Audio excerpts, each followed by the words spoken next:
Good evening, everyone. It's so good to see you all here. We anticipate we have about 50 people who have RSVP to join us today, so we'll see as others trickle in toward the end of my short intro.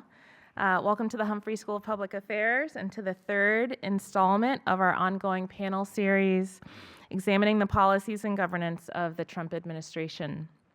At the Humphrey School, we are committed to fostering informed discussions that bring together diverse perspectives. As we look at the second Trump administration, today's discussion will focus on executive actions and policy implications across key areas: environmental regulations, housing policy, trade, and the broader economy. We are honored to have with us leading experts who will help us analyze these critical issues. Thank you all for being here, and a special thanks to our panelists for sharing their time and insights. So now I'm going to turn this over to Associate Dean for Research, Ryan Allen, who will introduce our speakers and today's topic. Thank you, Dean Botway, and thanks everyone for coming out this afternoon. As Nisa mentioned, our goal today is to examine how a second Trump administration may shape federal policy in key areas. And specifically, as Dean Botway mentioned, we're going to be focusing on issues related to housing, trade, and environmental regulations and energy. Our discussion will not be about political opinions, but rather about policy shifts, governance, and the real-world implications here in the United States and also more globally. We've structured this conversation, as I already mentioned, around 4 policy domains. These areas directly affect millions of Americans, shape global relationships, and influence the trajectory of public affairs at every level. We will be using Slido, which is a pretty cool technology to gather audience input. You can submit your questions at any time during this panel through the link provided. And you can see, or maybe hopefully soon you will be able to see, a QR code that if you scan, it'll put you right in. You're going to put a question in, and it's going to come onto this laptop, or this iPad rather, that's in front of me. I'll work to curate those on a thematic basis and reveal your questions to the panelists as is appropriate after they've had a chance to speak. A word about how we're going to structure this. I'll be providing each of our panelists 5 to 7 minutes, which is a very brief time, I know, but a concentrated amount of time to provide some prepared remarks. I'll then shift to asking a set of round-robin questions to the panelists based on some of my own interests and insights into their remarks. And then the final third of our time together this evening will be for audience question and answer, which again, I'll curate using the technology I've just described. Let me shift now to introduce, in very brief terms, our panelists, but I want to reserve most of our time for their comments. So these introductions will be brief. On my left, and moving down the row, let me start with Ed Getz. Ed is an expert in housing policy. He'll be discussing potential changes to housing affordability, federal housing programs, and the like in this newly emergent second Trump administration. Daniel Schulten specializes in energy and climate policies with a global perspective. He'll examine implications for domestic and global environmental priorities and again, the like. I think his comments will be very insightful. Finally, Brad McDonald. Brad is an economist with deep expertise in trade policy who will analyze how tariffs and broader economic policies may evolve in the second Trump term. So to begin with, and what I've asked each of our panelists to respond to is the following question. How do you believe a second Trump administration will shape policies, practices, and potential outcomes in your area of focus? And for Ed, that's you. For you, that's housing. So why don't we get started with your comments? Great. Thank you very much, Ryan. Thank you, Dean. Thanks for the invitation for being here today. So in housing, I think there are going to be a range of potential impacts. I want to begin with fair housing. Fair housing is that constellation of laws and regulations that deal with and pertain to issues of discrimination in housing, in mortgage lending, in access to credit, in access to housing. And I think we're going to see some certain impacts here. I think that probably part of the Fair Housing Act requires local governments to affirmatively further fair housing in their actions. And so this has always been interpreted to mean that HUD has to conduct its business, and then every subgrantee from the federal government has to conduct its business in ways that further the goals of fair housing and equal access. And we've been seeing this sort of game of ping pong in terms of the regulations related to this affirmatively furthering fair housing. In 2015, we had laws or regulations created by the administration of the time that were probably the most extensive in this area. These were paused and then repealed during Trump's first administration. Then they were reinstated, or there were plans to reinstate them in the Biden administration. And so I think it's really quite certain that we will move back to the first term position of Trump, where I think these regulations will be eliminated, and he does so, I think, with reference to what he says, protecting suburbs, preserving the American dream. These are reflective of other objectives that he has. So we're going to see that. I think that that's really fairly certain. I think in this vein, but in a related manner, we're going to see efforts to reduce regulatory burdens, as they are called. This will be in the service of trying to reduce costs associated with new home building. So I think that given the housing crisis and cost of new housing, the administration wants to make a dent in reducing housing costs, and I think their go-to strategy here will be to reduce federal regulations. This is a prominent element of Project 2025, but it's also a prominent element of the Republican playbook more generally. And the problem with this, of course, is that most regulations related to housing are at the state and local level. So there's going to be a limited amount that the federal government can do in terms of reducing regulations. But the National Association of Home Builders is very enthusiastic about this. They argue that regulations drive up costs by about 40%. I'd be a little skeptical of that number coming from the industry, but it's a non-negligible amount.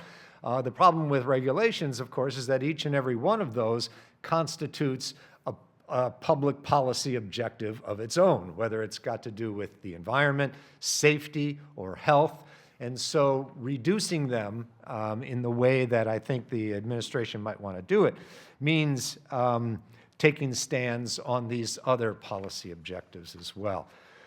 Trump has already issued an executive order on January 22nd directing federal agencies to eliminate regulations that are unnecessarily increasing the cost of housing construction. We haven't seen any specific actions yet, but that will be coming. It might include, and these were noted in the regulatory issuance of the administration, promoting efficient land uses. And that might mean higher density housing. It might mean preserving single-family zoning or local zoning prerogatives. So let me move on to other things. Part of deregulation is constraining watchdog agencies.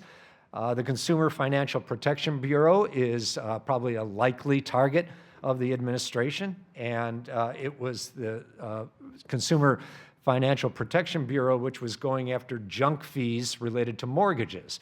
The idea was that the cost of borrowing in the housing market was getting so great, in part because of these junk fees.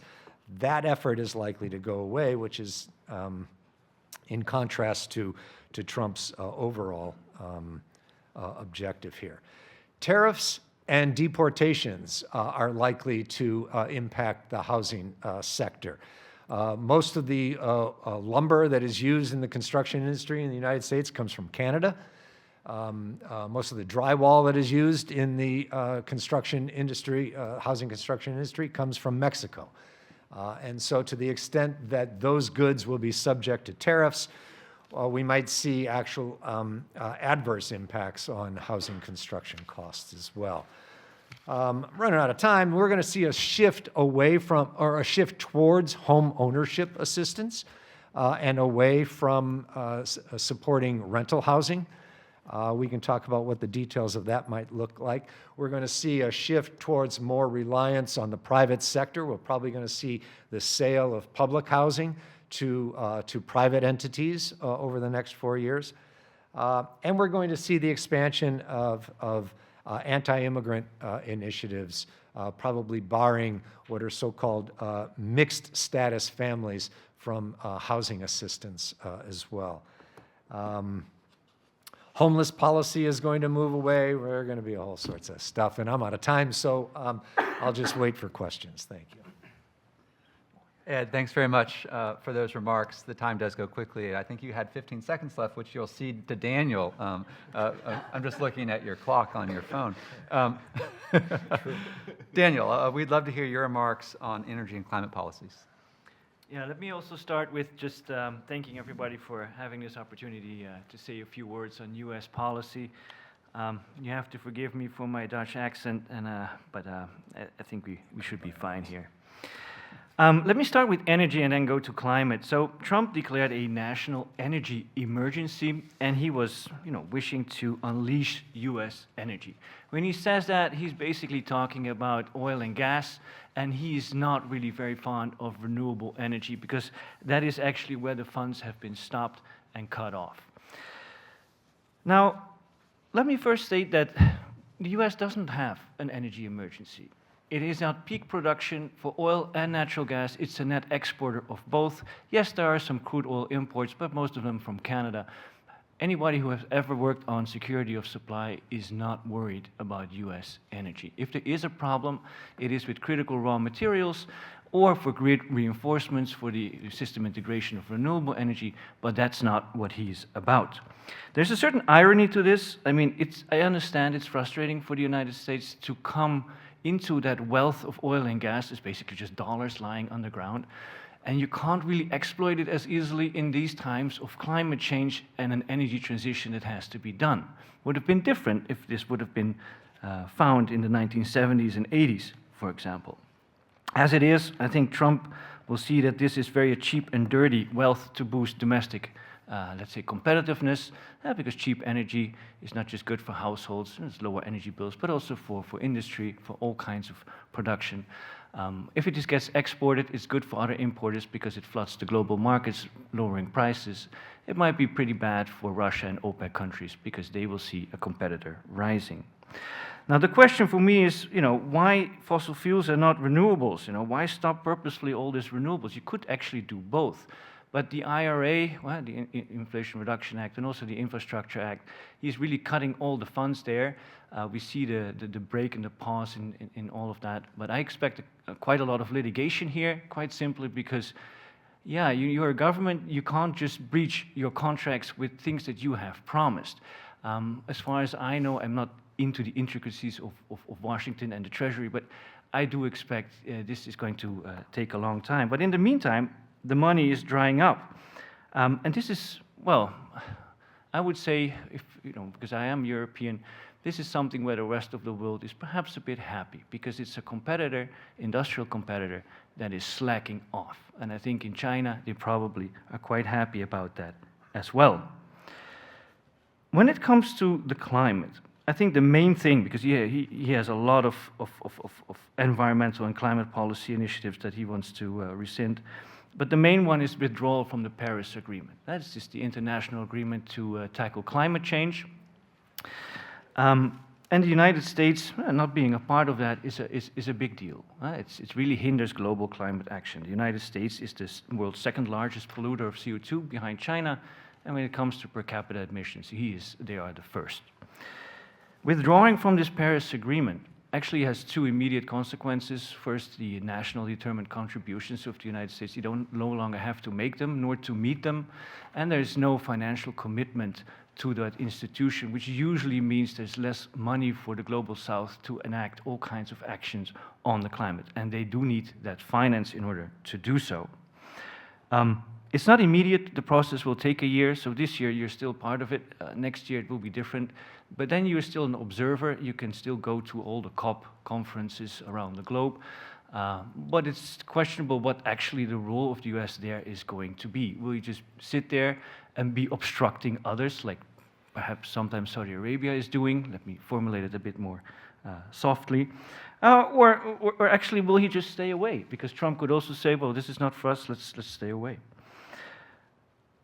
Now, what is sure is that the US is going to lose its, let's say, global leadership role. If you're not part of these negotiations, and this will be damaging, I think, broader than just in the climate scene. It's also affect the US's standing in political, economic, military, and all kinds of other matters if you're not up here trying to do something for this globe. What makes me a bit more optimistic is actually that the last time Trump pulled out of Paris Agreement, there was a coalition, the Climate Alliance, 24 US states, I believe Puerto Rico was also part of it.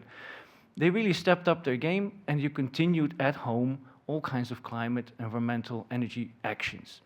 And that is something where I want to say this is American civil society at its best, and I believe, especially if I remember, California was especially defiant of what is going on under a Trump Washington in that sense. And so I hope and I have faith in US civil society to keep the clean tech and all of this going. What makes me more troublesome is actually the US is now first under Obama, you joined Paris, then was Trump, you got out, then you have Biden, you go back in, and then there's Trump again, you go out. There's this flip-flopping going on. And this is kind of, if I would, because I sit in these meetings with European think tanks and some of the European Commission, what you see is they are very hesitant starting to make deals with basically someone with a split personality. How can you make sure? How can you rely on that partner? And that is really affecting Americans' reputation abroad.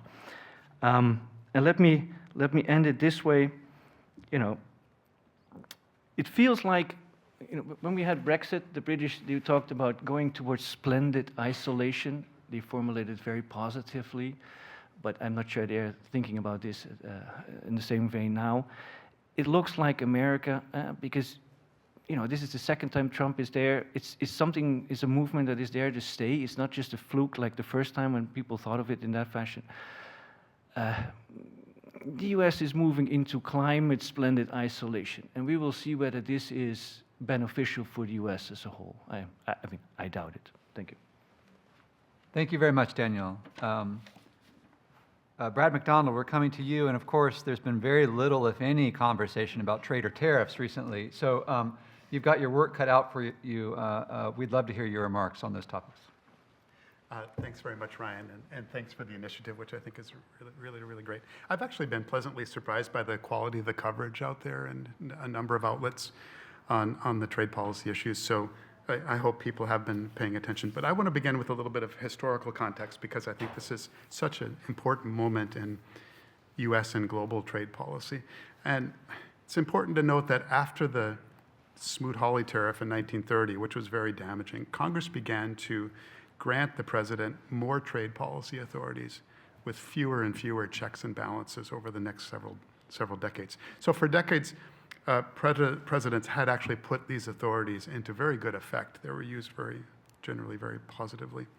And today, the president has exceptionally wide unilateral legal authority on trade policy. It's a little bit different from some of the other areas because this authority that he has already been used, that he used in the first Trump administration, is actually there. Now, Congress is unlikely to take these authorities back. They could, in principle, but there's no inclination that they will. And on the other hand, the international frameworks, U.S. international legal commitments, most importantly at the WTO, had placed guardrails on the use of such authorities by a US executive or by other countries. By blocking new judges, the Trump one and then the Biden administration have actually severely weakened the enforcement of global trade rules and adherence to them. So that's some important background. And I want to run through a couple of examples of these unilateral authorities and putting some emphasis on the extent of procedure behind them, because this also suggests the legal maneuverability that the president and executive branch has. The first is one that's actually commonly used, especially in the US, but in other countries, and this is anti-dumping and countervailing duties. These are tariffs on goods found to be sold in the US market at unfairly low prices or to be subsidized. That's been the main way of protecting the US steel industry over many decades. And these have extensive procedural requirements. They've been challenged in US domestic courts, sometimes successfully. They're typically legal under the WTO when done appropriately, and as I said, used by many others. The other unilateral authorities that I'll now mention tend to be somewhat different. So the first is Section 301 of US trade law, which gives the US president the authority unilaterally to restrict trade from any country that the US believes to be acting unfairly. This doesn't necessarily involve any violation of a trade agreement or anything like that. It can be a judgment within the executive branch. These things are led by the US Trade Representative's office. And this has been used occasionally over the years, but a couple of times under the first Trump administration was the main tool for restricting imports from China then. And when used in this way, is likely to violate US legal obligations at the WTO. Doesn't necessarily have to, but the way it has been used would lead to that. The second, and a kind of a similar authority for the president that gives wide latitude, involves any imports that the president deems to threaten US national security. This had been used rarely in the past, but when was used under the first Trump administration. This also has very modest procedural requirements, mainly led by the Department of Commerce. Was used by Trump 1 against on imports of aluminum and steel, not just from countries like from China, but actually from a wide range of countries, including Canada and the European Union, at least initially. As to their WTO consistency, I'll just say that's complicated. It's a fascinating topic and one that's been dealt with. But then let me turn to what looks like it's going to be the trade weapon of choice under this administration.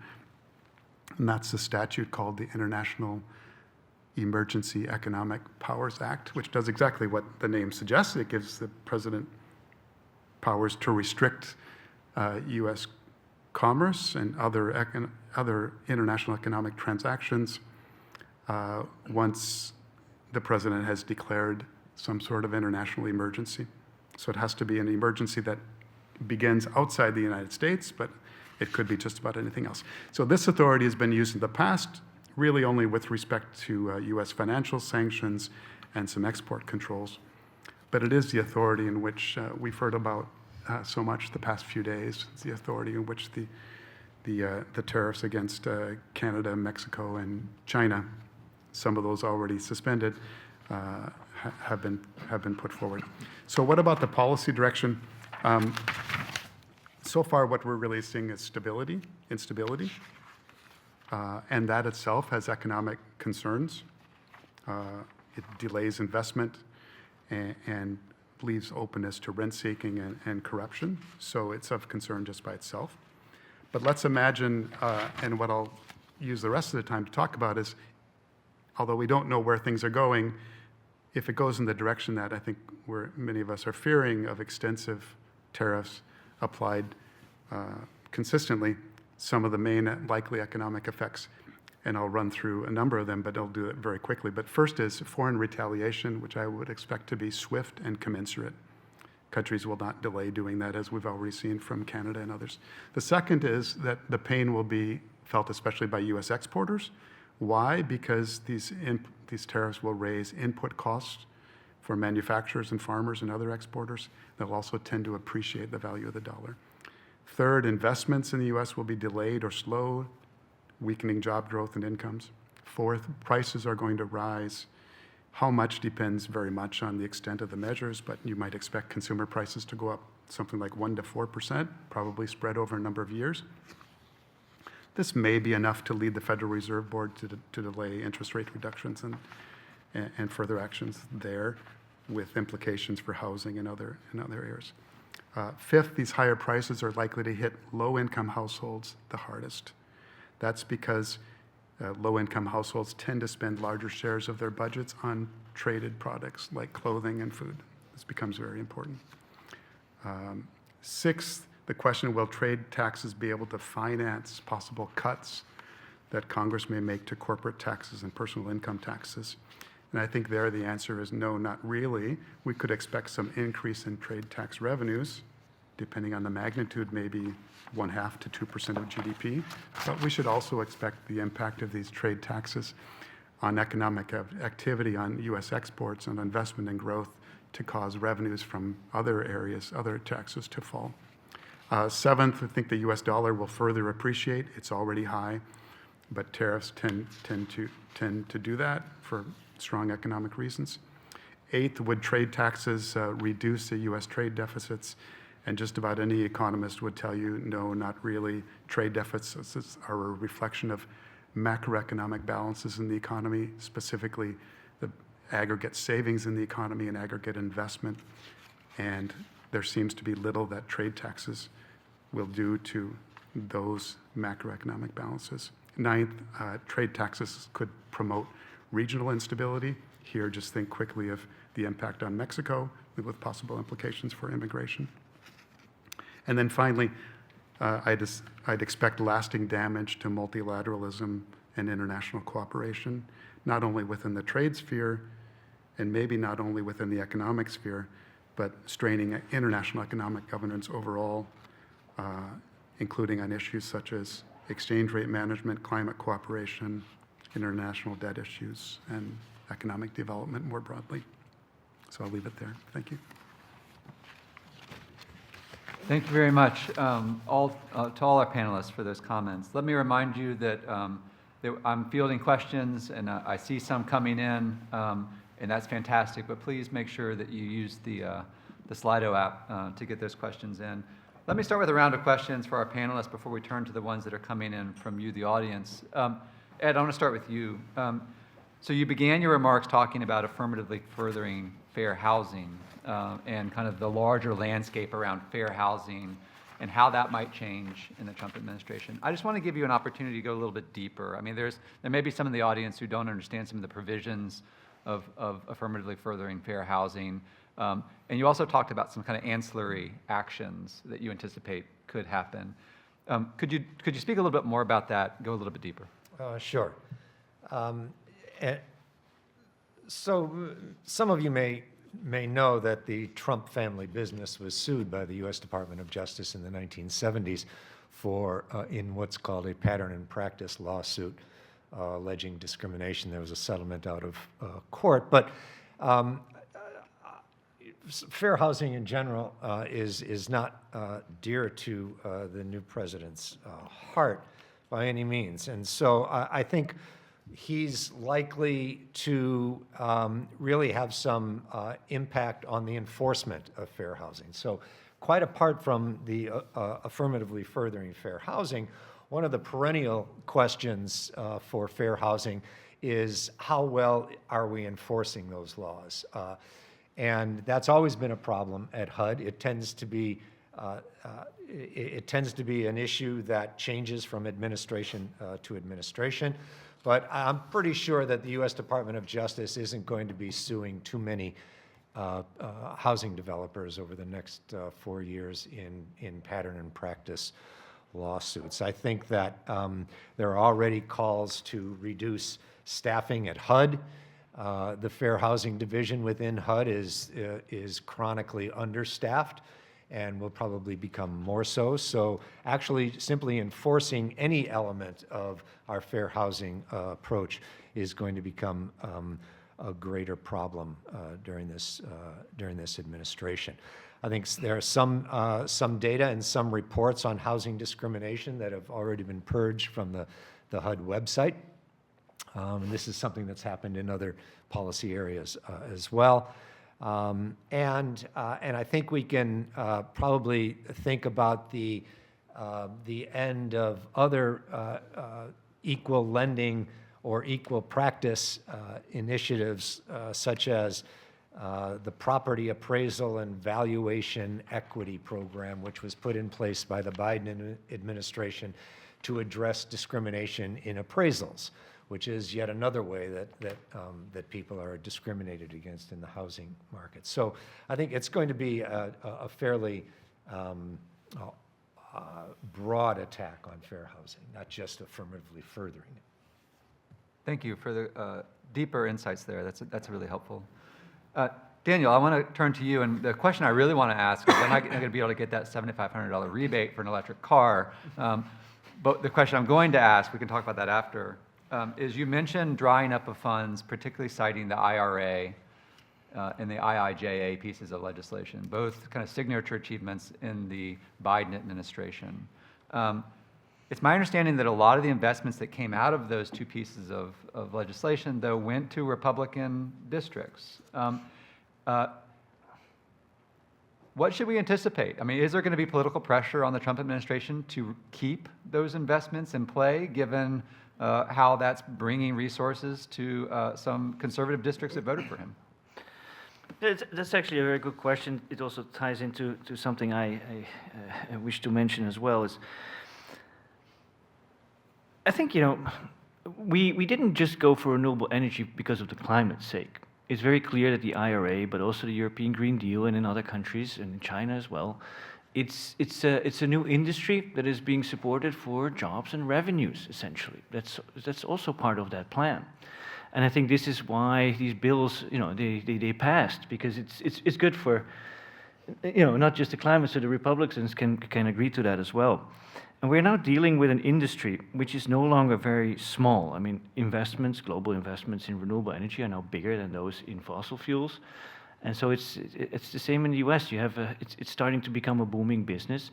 I expect those businesses to lobby against, these funding cuts. I think that states which are housing these type of industries, if you have a large storage or battery plant or whatever you have, there's real money, jobs at stake. They will be backing that as well. It's hard to, just ignore all the money and jobs that your constituents are enjoying. Good, thank you for that. Brad, I wonder if you could talk a little bit about where public opinion is on the issue of tariffs. How do you anticipate it might evolve? Should tariffs become a really prominent part of how Trump approaches trade? What is the best thinking on this?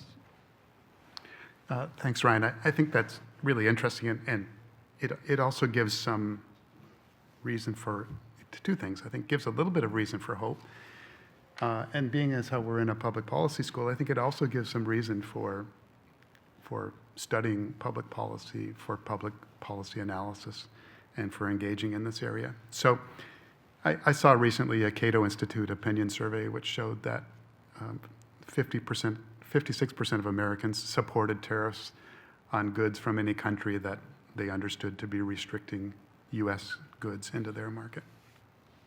So that's actually pretty strong support. They went on to ask, so how would you feel if, say, you believe that by imposing U.S. tariffs, that country was going to retaliate against us? And then support for U.S. tariffs dropped to only 30% from 56%. And that's interesting because experience shows that countries do retaliate. Not only that they retaliate, but they retaliate swiftly and often completely. They also ask people, well, what would they think then if they believed that the U.S. tariffs would actually reduce U.S. innovation and reduce U.S. growth? And in that case, support for tariffs in the U.S. dropped to 27%. And of course, we know that when any country, including the U.S., imposes tariffs or other trade restrictions, that it tends to restrict innovation and restrict growth. So they do. Similarly, when people were asked whether they would support tariffs if in the end it would cost U.S. jobs in other sectors, in those sectors that were not being protected by these tariffs, and then support dropped all the way down to 22%. And of course, we know that also happens. So I don't know whether these sorts of concerns are likely to arise rapidly enough to have any influence on policy in the next couple of years. I'm sure this takes a bit of time. On the other hand, I did think that there were really sort of some optimistic in a sense of both that it can change if we can be successful in getting the information out there through policy analysis and public engagement. Great, thank you. Ed, I want to come back to something you mentioned in your comments. You talked about an interest in deregulation on the part of the Trump administration, but the rub they've got to deal with is that many of the regulations that economists believe affect costs of housing production are at the state and local level. In a naive view is the federal government has little authority over those. Are there levers that you imagine the Trump administration could pull that would have an effect and prompt or incentivize state and local governments to change their regulatory infrastructures?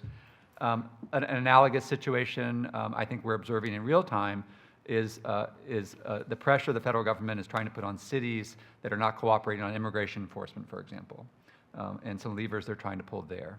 Do you see anything analogous on the regulatory side that affects housing at the state or local level? Well, this is an area where the administration is faced with some competing objectives. I think that they want to make the argument that a good deal of housing policy belongs at the local level.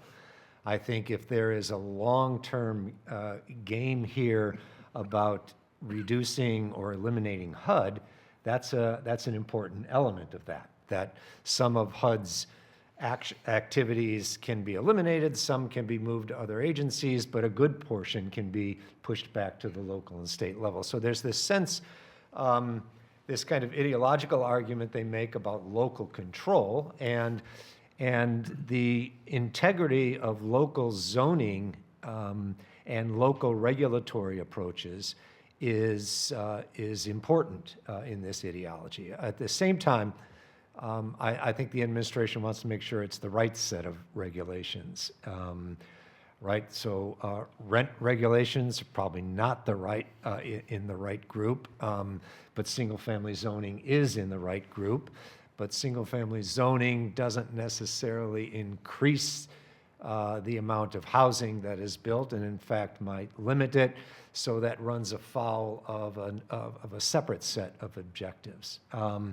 I think we see this in a number of initiatives that the administration is pursuing, and which means it could go in any number of different directions depending on which of those competing objectives they really decide is paramount. There are certain ways that the federal government could influence local regulations. I don't see the administration being too interested in doing that, however. Great, thank you. Daniel, I'm going to give each panelist one other question from me, and then we're going to turn to your very robust and interesting questions that are coming in. Thank you for those, and keep them coming. Daniel, I want to understand the European perspective on this. So there's been one Trump administration. As you indicated in your remarks, one of the concerns is this kind of back and forth coming in and out of different agreements and so on. What are you hearing from European leadership and others involved in energy policy and climate issues about how they intend to approach the Trump administration in this next 4 years? Yeah, it's a very good question. So I think if I go back to the first time Trump took office, I think for most European countries, it was a bit of an attitude like, we're going to just sit these 4 years out and then things are back to normal type of attitude. And now this is quite different because they do see, I mean, this is the second time he kind of won the election, and he had the popular vote as well. So this is a larger tenet in American society, and which we have to take into consideration. I think by and large, from what I'm seeing, is that this love relationship or this natural leadership of the US in the Western world, that is kind of shattered. I think Europe is much more on a road where you could say, you know what, we need to take care of ourselves again, difficult as it is with 27 EU member states. But it's something we have always done, and now we need to do it again. So this natural leadership is kind of, yeah, they don't see it anymore. This will raise some, I would say, internationally, in terms of negotiations, transaction costs for the United States to get things done over in Europe. Especially if if you look at now the whole rhetoric about Greenland or Ukraine, these are all factors where, yeah, they just worry that they can't rely on the U.S. anymore. This may have long-term implications. I mean, if Trump really wants to, stop NATO, go out of there, or move the troops out of Europe, on the short term, this will damage European security. But on the other hand, after 5 or 10 years, they will have built up the capacity, and they will be able to do these things on their own. And then the United States, they will have lost a very close ally. And if they have to go up against China, it is not per se 100% sure how committed Europe is going to be in that support if things go wrong with NATO and Greenland. I hope they don't. So there is definitely more of a we're going to resist type of attitude if there are going to be sanctions. I think my neighbor, you already said it, retaliation tends to be swift. I guess Trump will try to make deals bilaterally with individual European countries. The EU will definitely try to prevent that from happening. And this is a trade war. Europe is not so big on the map, but it's still 450 million people. It's the world's biggest trading bloc. It will stand its ground. Because I don't think the U.S. will easily win it in that sense. The U.S. has the benefit of political unity, it has the natural resources, and it has the military. But when it comes on purely economic terms, I worry a bit. This is a divorce in the making, but it need not be a divorce, put it this way. But they're ready this time, I think, more. Oh, sorry. Thank you for the insight. Brad, next one to you, and then we're going to, as I promised, dig into these questions that are coming in from the audience. U.S. and China are important trade partners. Unless things have changed in the last 4 hours, it's my understanding that a 10% tariff is what Trump has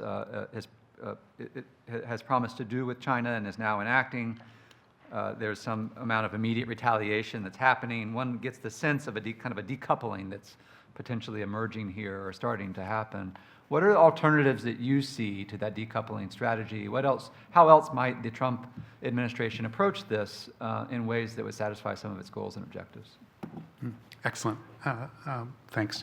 Yeah, this is one of the more difficult policy challenges out there, is how to get this just right. And I'm sure all administrations have had to be thinking about this recently. And I would first say that, well, I would not say that decoupling ought to be a goal. I think there are areas where there are genuine policy challenges.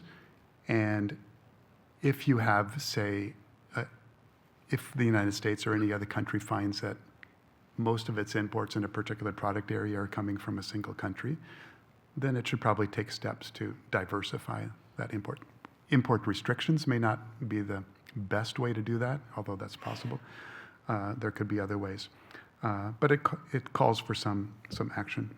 On a different front, if there are product categories where there are genuine, say, national security concerns, you could think of, at least plausibly, the policies taken by the U.S. to restrict exports of high-end semiconductors has had rationale there. It might have had other rationales as well. But that's at least a very plausible thing, right? That I think most economists would agree that you want to give governments some latitude there. On the other hand, it's really dangerous if that sort of thing goes too far, and you try to, say, decouple more broadly as a way to offset or as a response to greater imports from China or something like that. And I think there are indeed better approaches than decoupling. And some of those were being tried, and I'm afraid it's going to be a while till we go back to those, but I suspect that we eventually will need to, right? And let me mention two of them. One is where we or any other government has concerns about Chinese economic policies, Chinese trade policies in particular, bring WTO cases. Successive administrations had declined to do this and didn't really explain why, other than that it took time. And people are surprised when they learn that when successful WTO cases have been brought against China,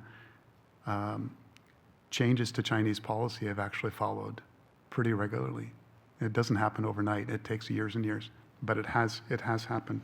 And the record of, in WTO parlance, of implementing WTO legal decisions, that is, revising policies to align with the WTO panel's reading of WTO law. This actually does happen. And I remain perplexed as to why successive administrations have sort of declined to go that route. There are many, many policy areas where it's common in the U.S. to assert that the Chinese are not acting in accordance with their WTO obligations, but yet the U.S. government has declined to bring cases.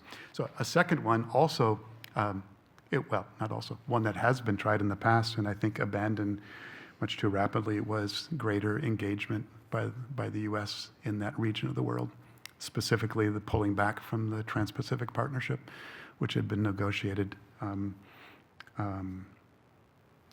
completed under President Obama, actually begun earlier under President Bush, was having, from what I understand, actually positive influence on Chinese policies, and the U.S. withdrawal basically from that was not helpful. It was a very modern, high-standard agreement, which had a lot of provisions that were, and I was in government at the last period in which it was being negotiated, had provisions in which, from the U.S. side at least, were really about China, even though China was never anticipated to be inside of the agreement. So it had modern provisions not seen in other U.S. trade agreements with respect to how state-owned enterprises could act, for example.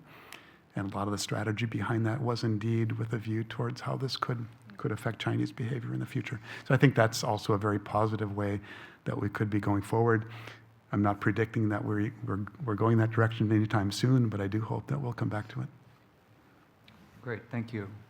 All right, let's get into some of these questions that are coming in from the audience. Ed, to you, mortgage rates are stubbornly high, certainly compared to where they were 2 to 3 years ago. Does all the deregulation in the world matter if those rates don't come down in terms of creating more housing and more affordable housing? Probably not. Okay, moving on.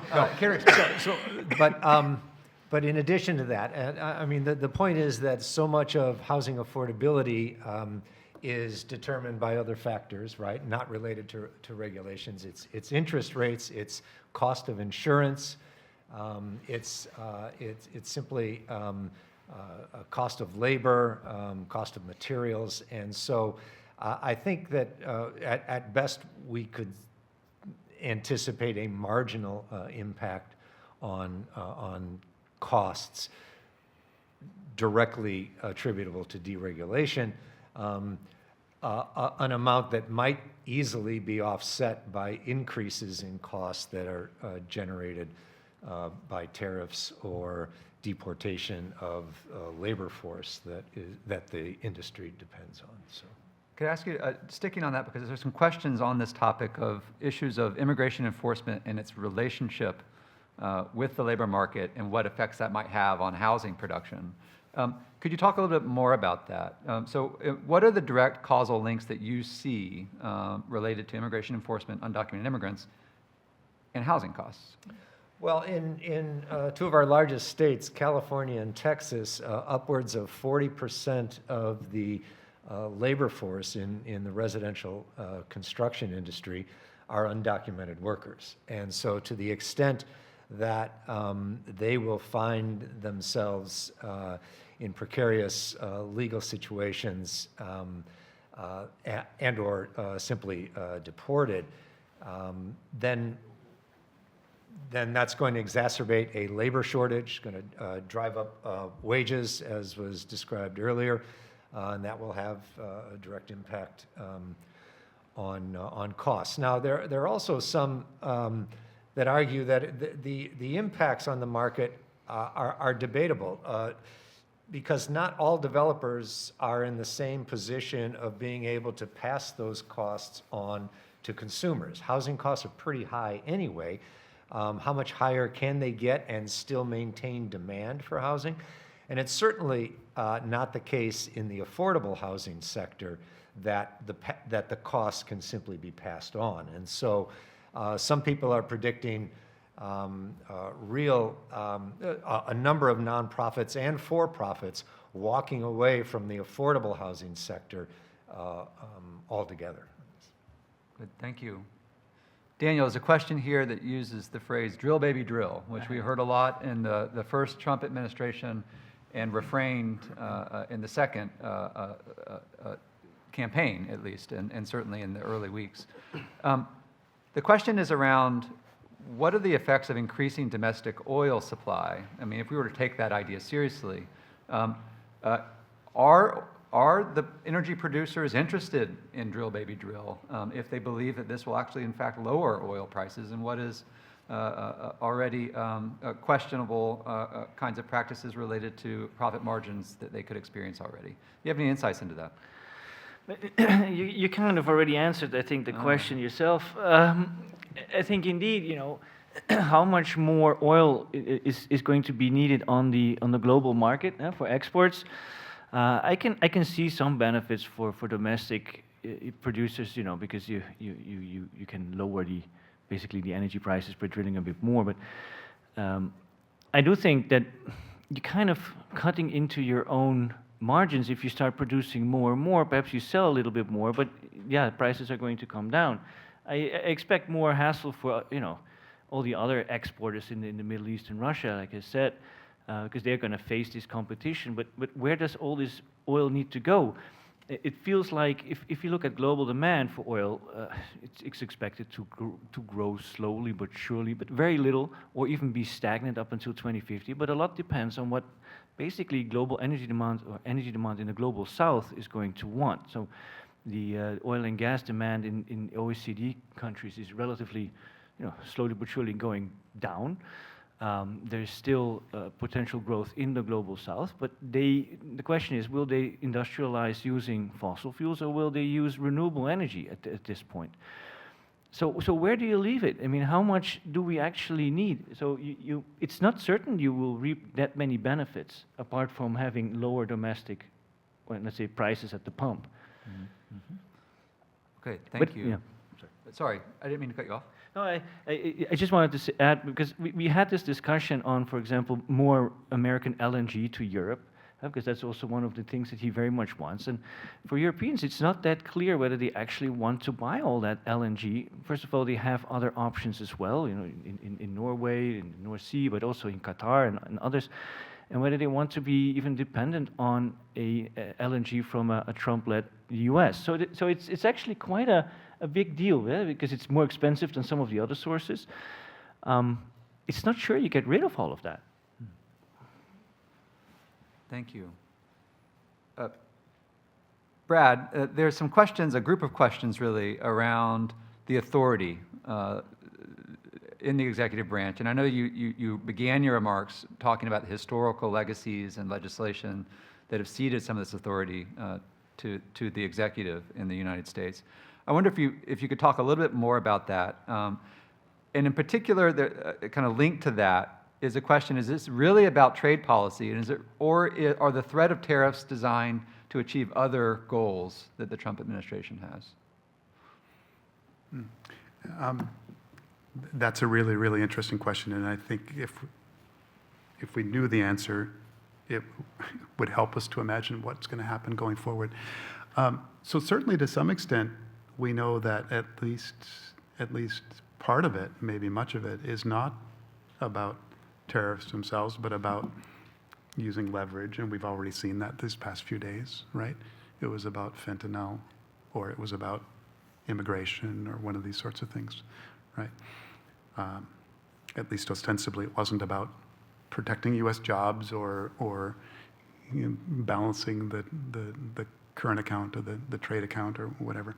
I suspect it's going to be that behind the scenes that it's some of all these things, and I think where we go with that is really hard to imagine. But I think if it is all of these things, I think that probably also means that it's going to be that much more sort of unstable, chaotic, if you will, right? Harder to predict.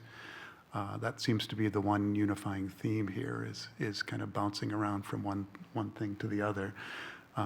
If you had a specific, clear, singular objective, you wouldn't expect to see that, of course. So I imagine it's, first, I don't know for sure, but I imagine it's a bit of all of the above, and the implication of that is we have to wait and see. And it also means, as we've seen, that, by the way, these authorities that the president unilaterally can implement something also means that, well, it wouldn't always, but in these cases also does mean that the president can unilaterally remove them, right?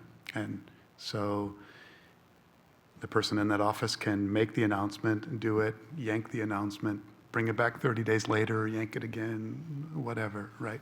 So from that perspective, it's almost tailor-made for exercising one's leverage, given that you're the elected leader of the world's largest economy. So you have a lot of leverage in doing that. Yeah. Thank you. There's a set of questions that are coming in I'd like the thoughts of all panelists on, actually. So we've seen in the last 48 hours, maybe 72 hours, some what had been publicly available, public-facing data taken down, and sites coming back up without data that people anticipated seeing included.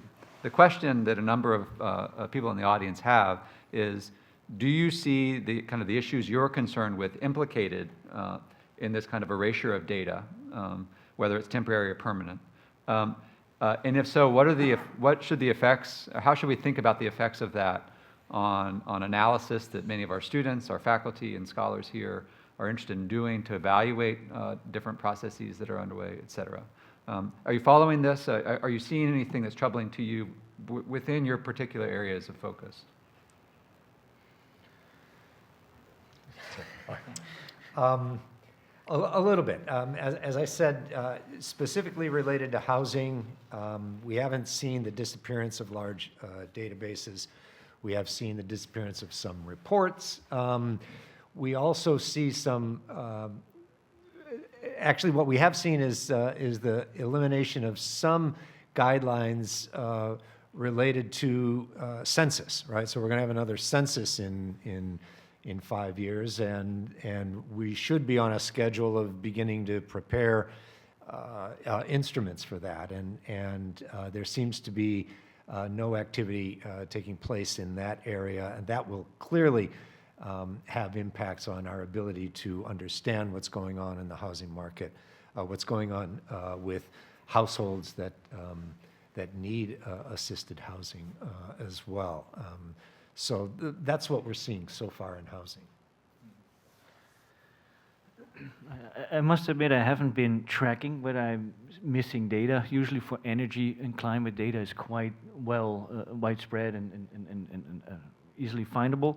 What worries me more is this attack basically on anything equity and climate justice or energy justice related, which is basically scrapped. You're not allowed to say that word anymore. I think that can have repercussions for the data collection eventually, and so that we don't really know who is going to be hit most and when and where. That's something I would expect. What you could also have, if the US is no longer part of the Paris Agreement, they also have no obligations to really send to international forums or international institutes, organizations, data on emissions. So it might become a bit more murky how much actual emissions the US has.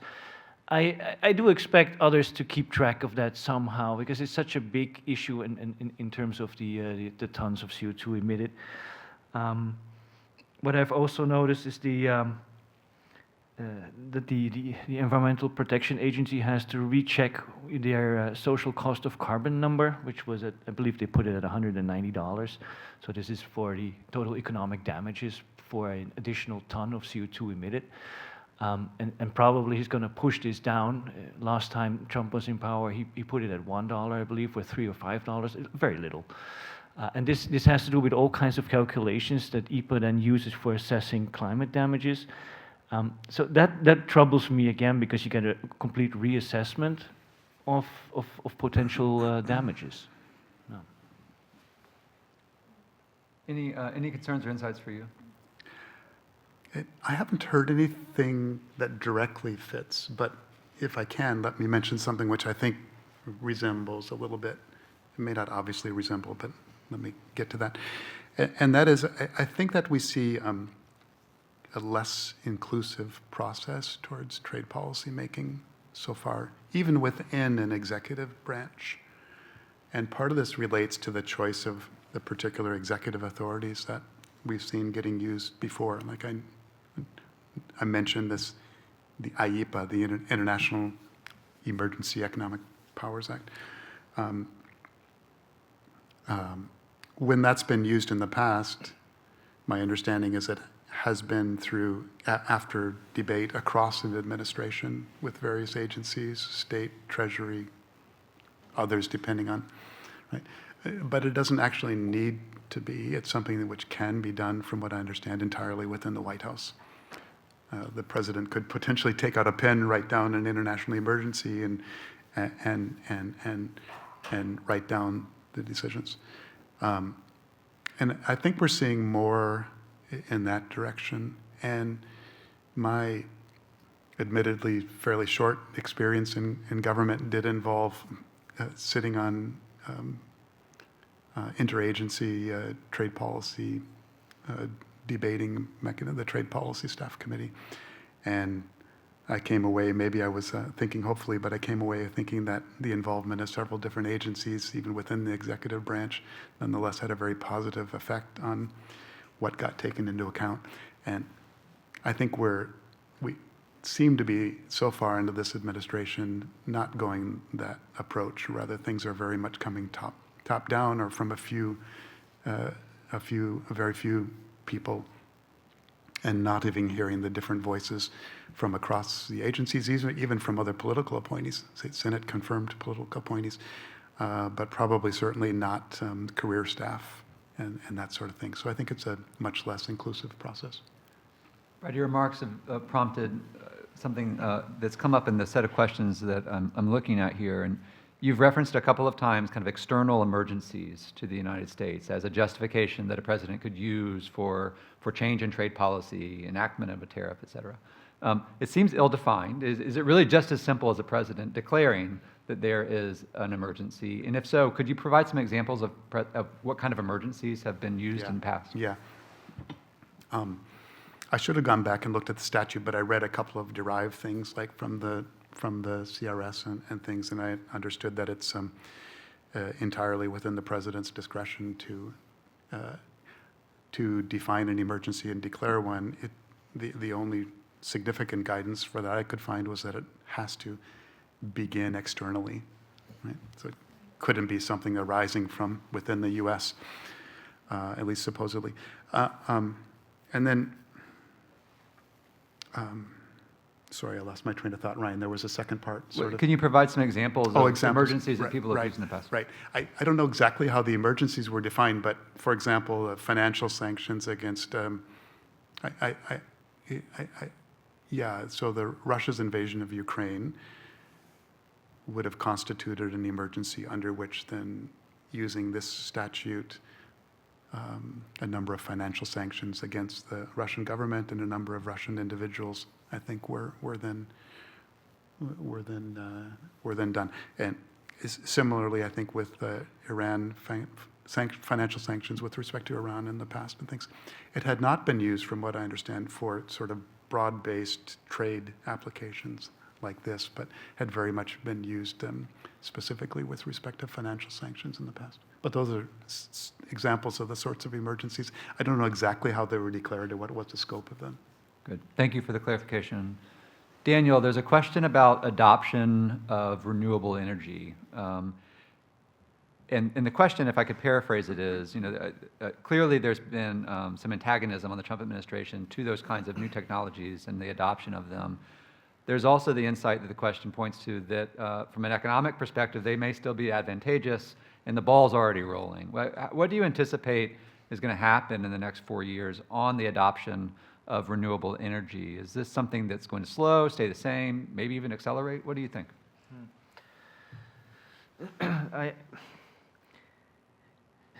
It's hard to say. No, I like I said, I think that the American states and civil society is such, and also the status of the renewable energy or clean tech industry has grown dramatically over the last 15 years. It is no longer some fledgling industry that can be bullied away. It is mature, it has enough investments, and it will also find its way to lobby in Washington when it needs to. I think it's a growth market. Yes, of course, you mentioned the $7,500 for your electric vehicle. There is still some support needed to get people on board, but solar panels are cheap enough, and wind is, if you look at energy markets, the low marginal cost, it will just drive out many of the other, let's say, coal and gas type of power plants. There's enough economic reason to go renewables. You don't only have to do this for the climate. It really is also good for national energy security. It can be good for jobs and revenues. It is every time the same. Yes, it might have needed a bit of push. It would have helped with the IRA. So I do think without that money, if the litigation is lost, it will slow down a bit, or at least not move as fast as planned. But there is eventually no way back. In these 4 years, perhaps it's a pause, but in the long run, even not because of climate change, we will, in 50, 60 years, gas and oil reserves that we know will run dry. There is no other option than to move forward with renewables, or perhaps nuclear fusion, if we ever really get it up and running.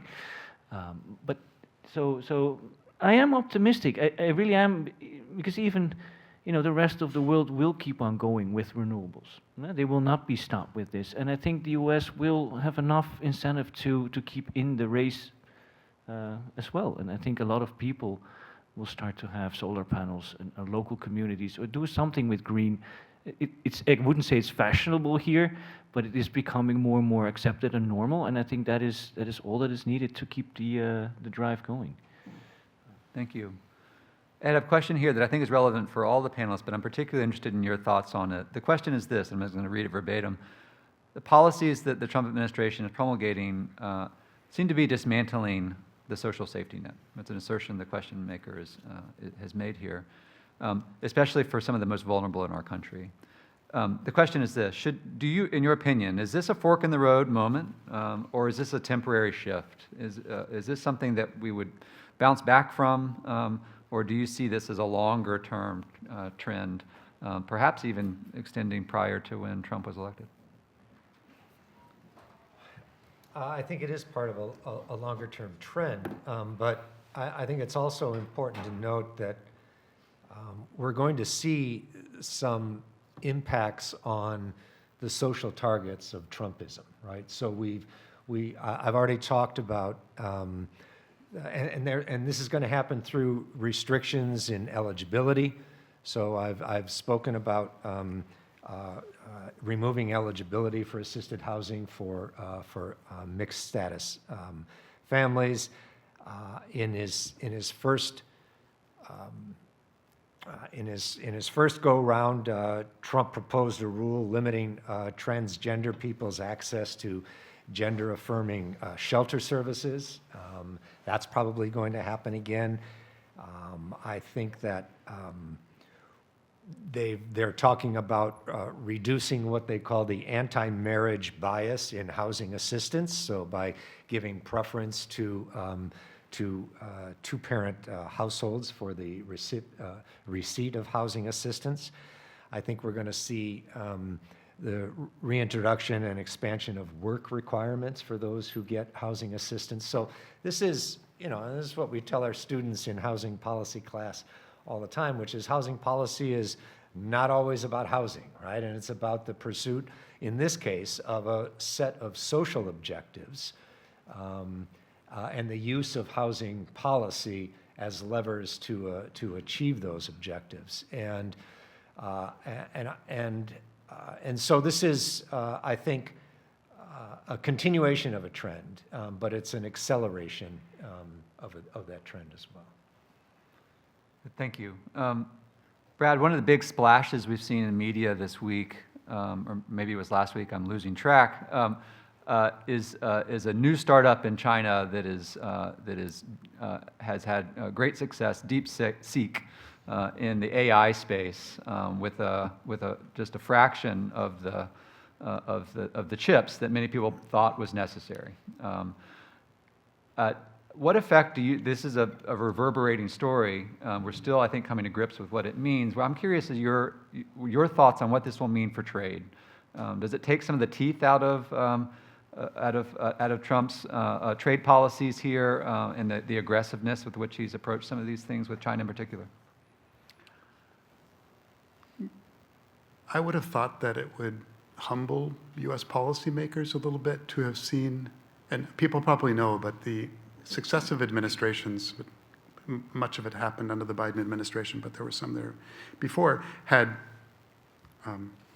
restricted U.S. exports of high-end semiconductors, had restricted, really acting extraterritorially, had restricted the Dutch company that fabricates a lot of these things from doing business in certain ends, at least certain parts of their business with China. And this had at least some national security rationalizations, which, as I said earlier, I think can be a good reason, can be an important reason to intervene.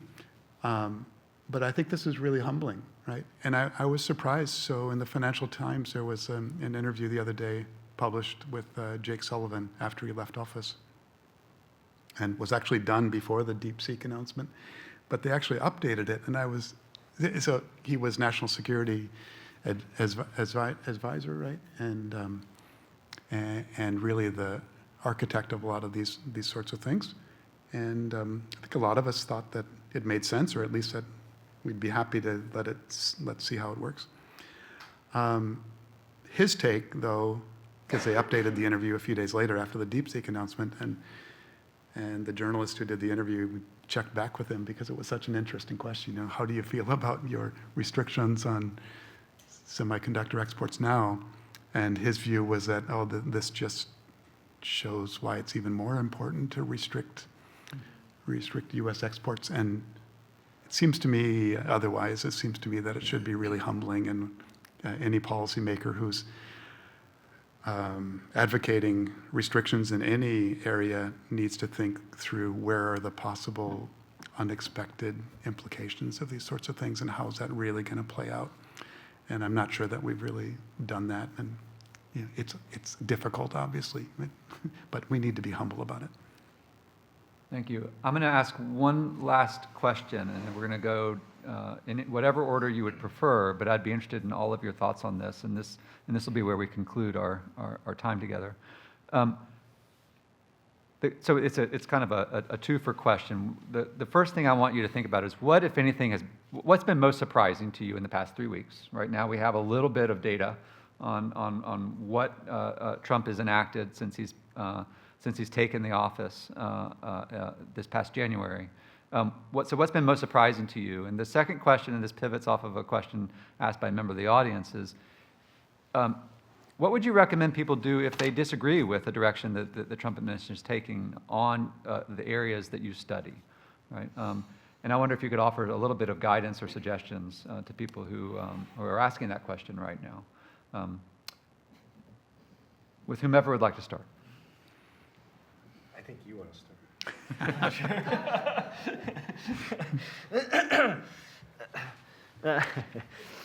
No, I think what surprises me the most is just the amount of power the U.S. president actually has and how fast this all moves.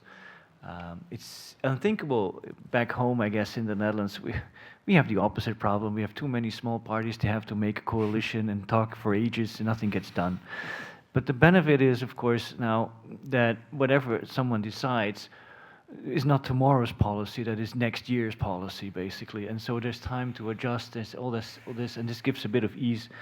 And so that surprises me the most, the speed with which this is going and the powers that one person can have within a democracy where actually the Constitution is in such high regard and all of that. What was your second? What people should do? I mean, Right. if someone in the audience disagrees with the direction that the administration is taking the country, do you have any suggestions on what kind of activities they might engage in? You know, let me put it this. Let me restate again. I have quite strong impression of American civil society, in the sense that you're not some obedient sheep that just follow what the leader is saying. You know, you do whatever is necessary, what you want. You go out and demonstrate, and that is something that I've also, I knew before I came here, but I've seen this more and more since I am here. So I have good faith in Americans just doing whatever they feel is right, and there's enough possibility to do something with green energy, to invest in it in your own home, whether it is insulation or solar panels. Just go ahead and buy these things. You know, the administration doesn't prohibit buying these things. I understand it makes it more expensive if you don't have tax credits and the like. Yeah? But nothing really stops you from organizing or doing collective, cooperatives, or for energy or anything else, or for climate. And I think, you know, I think this is where the strength is at. You know, you can organize yourselves. No. Thank you. Other insights?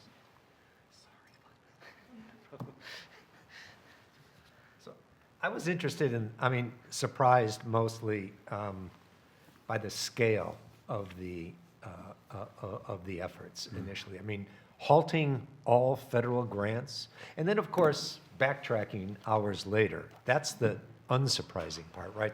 The chaotic nature of it is not surprising, but to me, the scale of the onslaught and activity was a bit surprising.